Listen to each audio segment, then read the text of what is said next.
அதுக்கு முன்னாடி நாங்கள் ஒரு 2 படம் பண்ணோம். சொல்லக்கூடாது, நான் சொல்ல மாட்டேன். 2 பண்ணோம். அதில் வந்து இட்லி கேட்டால் இட்லி இல்லைன்னுவாங்க, தோசை கேட்டால் வீட்டிலேருந்து எடுத்துகிட்டு வர மாட்டியாம்பாங்க. ஸோ இந்த மாதிரி பிரச்சனை இருக்கும்போது இங்கே போனால் ஒரே நேரத்தில் டார்லிங் எல்லாமே சிக்கன் இருக்குது டார்லிங், மீன் இருக்குது டார்லிங். அதுக்கப்புறம் சில நேரத்தில் பிரதீப் ப்ரோக்கு டயட் ஃபுட்னு ஒன்று எடுத்துகிட்டு வருவாங்க. ஆத்தா அதில் என்னென்னமோ இருக்கும் டார்லிங். ஓடுறது போடுறது பறக்கிறது தாவுறது நிற்கிறது நீந்துறது எல்லாமே இருந்துச்சு அவருக்கு. ஆனால் எனக்கு ஒரே ஒரு ஆதங்கம் மட்டும் இப்போ வரைக்கும் இருக்குது. இவ்வளோ திங்கிறாரு இந்த மனுஷனுக்கு ஏன் உடம்பு மட்டும் உழவ மாட்டேன்ற ஆதங்கம் மட்டும் தான். ஃபீலிங் தான் மச்சான். அப்படி என்ன நல்லா சாப்பிட எடுத்துன்னு கேட்பேன். சமோசா தானேங்க? ஆமாம். உருளைக்கிழங்கு சமோசா தானேங்க? ஆமாம். 4 திங்கிறீங்க அப்படியே இருக்கிறீங்களேங்க அப்படின்னு கேட்பேன். ஆனால் தெரில, அவர் வந்து ஒரு மாதிரி பாதி நேரங்களில் எங்களுக்கு குருவாக இருந்தார், பாதி நேரங்களில் நல்ல ஃப்ரெண்டாக இருந்தார். நான் அப்படியே வந்துடுறேன், 2-3 பேர் அப்புறம் ஸ்கிப் பண்ணிட்டு போயிடுவேன். அஸ்வத் ப்ரோ கூப்பிட்டு கதை சொன்னார். சொல்லிவிட்டு ஷூட்டுக்கு போனதுக்கப்புறம் அவர் சொன்ன கதை தான் இப்போ எடுக்கிறாரான்னு எனக்கு இவனுக்கும் பாதி நேரங்களில் சந்தேகம் இருக்கும். நம்மள்ட்ட சொல்லும் போது வேறு சொன்னார், வேறு எடுக்கிறாரா? அவர் என்ன எடுக்கிறாரோ அதை நடிப்போம், இதுக்கப்புறம் நமக்கு ஏதாவது வாய்ப்பு இருக்கான்னு கேட்டாங்க. எந்த வாய்ப்பும் இல்லை. அப்போ கிடைச்ச வாய்ப்பை யூஸ் பண்ணிப்போம் அப்படின்னு இது பண்ணது தான். ஆனால் எங்களை முழுமையாக நம்பி எங்களை கூப்பிட்டதுக்கு அஸ்வத்துக்கு ரொம்ப ரொம்ப நன்றி.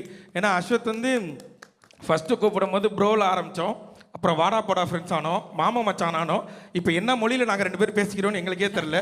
சில நேரங்களில் எடுத்தோடனே ஹலோக்கு முன்னாடி ஒரே ஒரு கெட்ட வார்த்தை பேசுகிறான், ஒத்த வார்த்தை, அதை சொல்லி தான் ஆரம்பிக்கிறானே. அப்படி ஒரு ஃப்ரெண்ட்ஸ் ஆகிட்டோம் நாங்கள் 2 பேரும். ஏன்னா நாங்கள் காம்பினேஷனில் எங்களுக்கு நிறைய சீன் இருக்குது. சில நேரங்களில் சார் இப்படி நின்னார்னா அங்கே நிற்க மாட்டோம், நாங்கள் 2 பேரும் ஓடிடுவோம். சரி அவங்க ஏதாவது சொல்லிடுவாங்க, சூப்பர் ஸ்டாரை வச்செல்லாம் படம் பண்ண வர்றா அவர், இப்படிலாம் வேறு நாங்கள் பேசுவோம். சில நேரங்கள் அவர் காதில் விழுவுற மாதிரியே மிமிக்ரி பண்ணுறாரு, அவருக்கு முன்னாடி மிமிக்ரிலாம் பண்ணி காமிச்சோம். ஆனால் அவர் அதை கண்டுக்கவே இல்லை.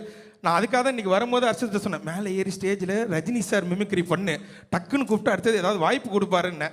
முதவி மறந்துட்டு போயிடுச்சு, பரவாயில்ல, தேங்க்யூ. அதனால் ரவிக்குமார் சார்லாம் உண்மையிலே நம்ம வெளியிலேருந்து நம்ம ஒன்று பார்க்குறோம், காமன் மேனாக நம்ம ஒன்று பார்க்கும்போது எவ்வளோ பெரிய லெஜெண்ட்டு அப்படின்னு ஒன்று இருக்கும்.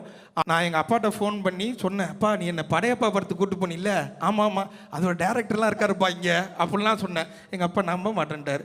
அவர்கிட்ட நான் கடைசியாக ஒரு ஃபோட்டோ எடுத்துக்கணும், இந்த ஸ்டேஜை சாக்கா வச்சு கேட்டுக்கிறேன், சார் எனக்கு ஒரு ஃபோட்டோ மட்டும் கொடுத்துருங்க. எங்கள் அப்பா இன்னமும் நம்பலை. நான் படத்தில் நடிக்கிறேன்னா நீ என்கிட்ட வீட்டை நடிக்கிறேன், இப்போ அங்கே போய் நடிக்கிறேன் அப்படின்னாரு. அவ்வளோதான். இதுக்கப்புறம் Pradeep bro full jolly. College படம், காலேஜில் என்னென்னலாம் பண்ணக்கூடாதோ அதெல்லாம் நாங்கள் அந்த காலேஜில் பண்ணோம், ஜாலியாக இருந்தோம். நல்ல மனுஷன் உண்மையிலே. எந்த இதுவுமே இருக்கேன், நான் அந்த ஸ்டார்டமில் இருக்கேன், நான் ஹீரோ, இது மாதிரி எந்த இதுவுமே அவர் கிடையாது.